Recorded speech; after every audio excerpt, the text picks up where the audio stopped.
مدينة الزاوية غرة يا جماعة الاستهداف بالطيران المسير استهداف غاشم أدى إلى قتل عشرات من المواطنين. الكلام ده الليلة في الزاوية غرة يا جماعة المواطنين متجمعين في محكمة. عشرات المواطنين جت طيران الجيش يا معلم وتم إبادة المواطنين وقتل منهم العشرات وأصاب العشرات ودوهم المستشفى والحالة خطيرة جدا. وده الاستهداف الأول يا جماعة لجيش الحركة الإسلامية ولا طيران الحركة الإسلامية. أنا والله ده الاستهداف آلاف الاستهدافات زي ده وقتل المواطنين يعني بطريقة بشعة ولا حياة لمن تنادي. طبعا تأسيس وبيجا هنا من جانب ناس الدعم السريع ندين ونستنكر هذه الأفعال، غير كده ما في حاجة، ما إنه ميرت. وده زاد اللي بيخلي الحركة الإسلامية يا جماعة وطيران جيش الفلول ده يتمادى في قتل الأبرياء والمساكين. الناس دي دايره حقوقها، دايره تجيب حقها. يعني الليله حق الرد ده مقفول في جميع دول العالم. الان بتضرب ايران بتمشي تفجغ اسرائيل، بتفجغ الخليج بيفجغها بتفجغ بترد كده. ده معروف بين الدول حق الرد.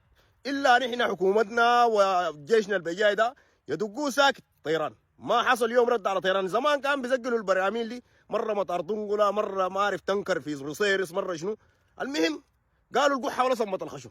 هسي دي والله سكيتي لا شيء لا بتاع. جيش طيران الفول يقتل فايك ومسيراتنا وصواريخنا مخزنينها هنا وندين ونستنكر وكأن شنو ما عندهم حاجه او كأن على رؤوسهم الطير.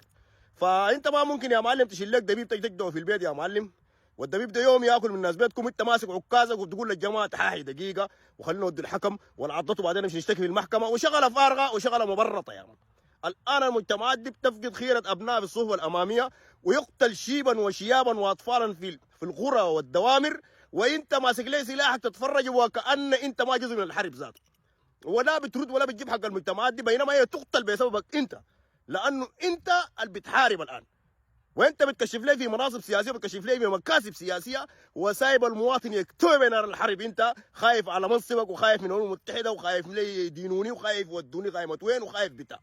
يا شيخنا وين الحرب دي تخوضها زيك وزي الرجال الخايفين الان برقموا في اهلك ليل ونهار ده، وانت ترد بالصاع صاعين يا معلم. يا اما يا معلم شوف لك شغله ثانيه يا زول. هوي هنا شغل بتاع يا صاحبي عايز ملاوز ده ما ينفع. وقال لك يا صاحبي ما بموت شنو الجبان وما بموت الراجل، بموت الملاوز، لانه الجبان ده بيتفندقن في حفره الطلق دي كلها بتعدي والحرب بتمشي فوق راسه. والراجل ده بيداوز بخش كده، شفت يا صاحبي اقتل كده برجم كده ما بموت. لكن الخايف اللي بيقعد البقوم بخوز بتاعته بيجي طلقه طايشه بتركب دين امه بتودي لها الله طقيق لا ود لا وده. فدي الشغله اللي ما بتنفع الان يا صاحبي. المجتمعات دي بتفقد الاف من ابنائها وما في اي رد بغادي. ناس هناك مستشفياتها شغاله، مدارسها كهربتها دنيتها يا صاحبي، ويستهدف هنا المساكين بتاعنا هنا، وهنا حكومتنا واقفه ومربع يدينا. كلام زي ده ينفع ما نحن احنا دارين حق الرد يجي. مش قلت الرسم فكيته، الرسم ده فكرته ايه؟ فوق في المسيرات ما فكيته. اذا ما مفكوك الرسل لو مفكوك المفروض يا صاحبي البل الرد يجي سريعا. ننتظر الرد يا جماعه نديكم 24 ساعه عشان تردوا لنا الفلول دي. تحياتنا جاهزيه وتشاو ورقات سفنيته.